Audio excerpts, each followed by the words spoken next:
পৌষ সংক্রান্তির অনেক অনেক শুভেচ্ছা সবাইকে। সবাই কেমন আছো? আশা করছি সবাই অনেক অনেক ভালো আছো। তো দেখো আমার শাশুড়ি মা এখানে পিঠে করছে।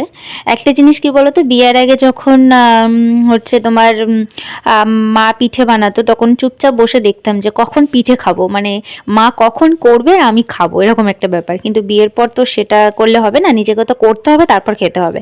না না, মজা করছি এরকম একদমই নয়। আমার শাশুড়ি মাই কিন্তু পুরোটাই করেছিল, আমি জাস্ট একটু হাতে হাতে কিন্তু করে দিচ্ছিলাম। কারণ কি বলতো, এক হাতে করছিল, তাই আমি বললাম যে না, করে দিই তাহলে তাড়াতাড়ি হয়ে যাবে, এই আর কি। না তো একদম যে কথাটা আমি বললাম এটার সাথে কিন্তু কোনো মিল নেই।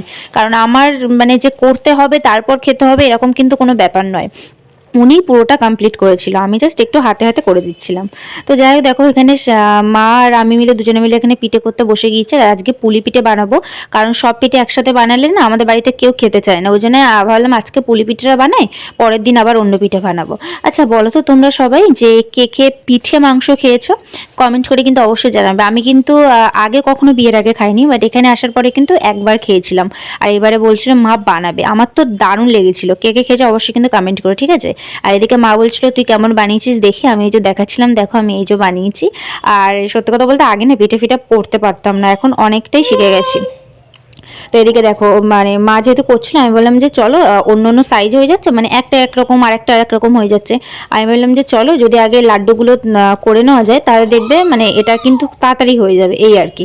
তারপরে দেখো করে নেওয়ার পরে কিন্তু আমি আরেকটা শেপ দিয়েছিলাম, এটা কেমন লাগছে অবশ্যই কিন্তু কমেন্ট করো। মানে আমি আর কি এটা অনেক অনেক রকম করেছিলাম, মানে সবাই মা আর কি একই রকম করছিলাম, আমি বিভিন্ন রকম করছিলাম। যেমন এই একটা শেপ দিয়েছিলাম, ঠিক আছে।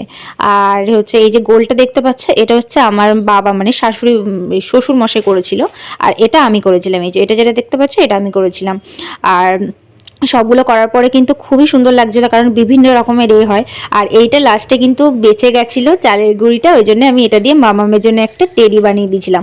আর মাম্মাম ওই টেডিটা দেখার পরে এত বিরক্ত করছিল ওই টেডিটাকে নেবে বলে, কি বলবো তোমাদেরকে। তো যাই হোক, দেখো এখানে পিঠেগুলো সব কমপ্লিট হয়ে গেছে, এবার এটাকে জাস্ট দুধের মধ্যে দিলে কিন্তু হয়ে যাবে, ঠিক আছে। আর এদিকে দেখো দুধটা টকবক করে ফুটছে, দুধের মধ্যে এলাচ আর তেজপাতা দিয়েছে, দিয়ে দুধটাকে ভালো করে ফুটিয়েছে, মানে মাই করছিল। তারপরে দেখো এখানে পুলি পিঠেগুলোকে ছেড়ে দিচ্ছে সব এক এক করে। আর মামামের যে ওই যে টেডিটা করেছিলাম ওটা কিন্তু ওপরের দিকে দিয়েছিলাম, না তো না টেডি এটাই হয়ে যাবে। তারপরে কিন্তু শেষমেশ কি হয়েছিল না, তো টেডির যে ওই যে কানটা ছিল, কানটা কিন্তু ভেঙে গেছিল মামামকে দেওয়ার সময়। তো চলো দেখতে থাকো। আর তোমরা কে কে বাড়িতে পিঠে বানাচ্ছ অবশ্যই কিন্তু কমেন্ট করো, আর কে কি কি পিঠে বানাচ্ছ অবশ্যই কমেন্ট করবে, ঠিক আছে। তো দেখো পিঠে একদম কমপ্লিট, এই যে আমি আমার দেওরকে এখন দিয়ে দেবো আর মামামকে দিয়ে দেবো, ওরা দুজনে মিলে এখন খাবে, আমি পরে খাচ্ছি। আর আমার হাজবেন্ড এখন বাড়ি নেই, ও বাড়ি আসলে ওকে দেবো। তারপরে দেখো এই যে মামামকে দিচ্ছি, মামামকে যে